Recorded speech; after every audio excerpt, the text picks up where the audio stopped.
श्री स्वामी समर्थ.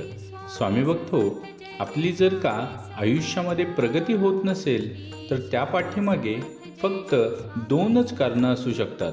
एकतर आपण विचार न करता कृती करत आहोत किंवा कृती करण्याऐवजी फक्त विचारच करत आहोत.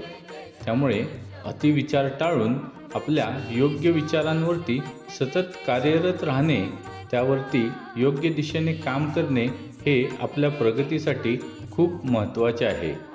श्री स्वामी समर्थ.